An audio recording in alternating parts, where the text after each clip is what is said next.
Okay. Okay, so today I'm gonna show you my tudung samprit 2.0 because I adjusted the macam style the first one untuk macam ni I adjusted it so nampak macam tutup dadu, faham tak? So macam tu lah. So lihatlah. Okay, dah. Okay. Nak cakap? Malu. I tak tengok. Okay, if you have seen okay, so if you have seen my previous tudung samprit video, you tahu yang I lipat my tudung. And okay, you lipat macam I lipat tu. So I nak tunjuk lagi sekali. Okay, macam ni. And then macam sama, nampak ni, like this. Macam ni And then you just pin je. Okay, you jangan lipat tepi, just pin kat muka you. Dekat ni, just pin like this. Aduh.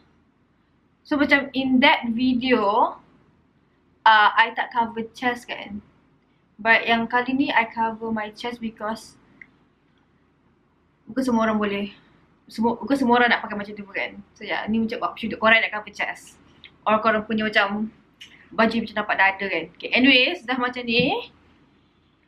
And then instead of kita selempang je, kita selempang satu je. So macam lain. And then macam ni, nampak ni yang the one that is shorter, the shorter end, you buat macam ni.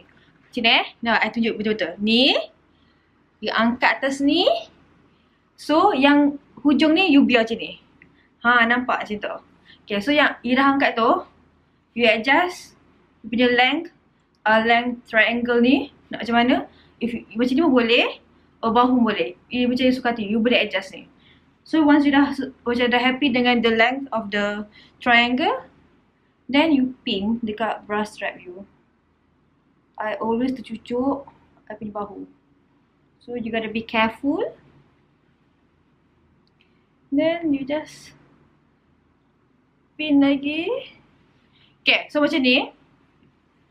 Okay, if you nak ke belakang kan, macam if you nak tutup belakang you boleh tarik macam ni. Tarik.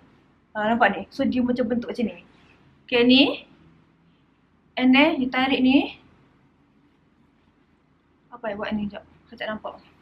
You sini je. Nampak? Nampak? Nampak tak ni? So macam ni, you selempang one side je. So ikut you nak macam nak kemaskan ke apa ke. Nampak? You boleh macam make it tight like this, or you boleh macam pull it down.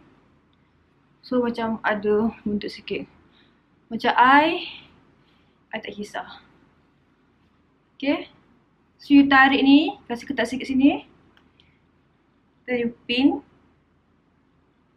Aduh. Okay.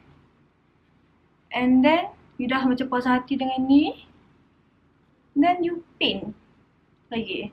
So all you need roughly macam around 4 pin lah.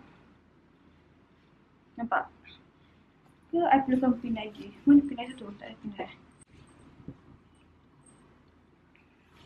Oh, ada pin lagi? Pin siapa ni? Pin you ya? Tak apa. Ni by the way, I ada kat hotel The Zone.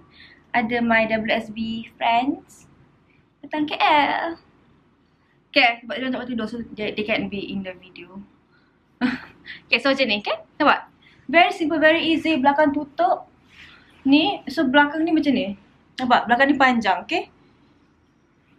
So, ni selempang with a twist. Selempang satu je. Okay. Okay, ni ending. Okay, so itulah cara I pakai tudung. Macam ni. Okay, so itulah cara I pakai tudung. Ni. So, if you pakai tudung ni, don't forget to hashtag tudung samprit kot. Yeah. So, hashtag dekat Instagram, dekat Twitter. Okay. So, the best thing about this style, you don't have to pin dekat sini because dia dah macam ni. Okay, by the way, this tudung is from scarfdujour.co. I akan link everything down below, nama Instagram tu. And I rasa macam with this style, lagi senang if pakai tudung macam ni. This is dull satin. And so if you fold it, dia dapat nice. Dia macam terletak and dia tak jatuh. I have never tried it with chiffon because I think chiffon is too flimsy well, it depends on what kind of chiffon you use. So entah apa I cakap dulu. Okay lah, dah bye. Okay, bye. Tutup ni, bye. Nah, I tak ada nak kena bye. Bye.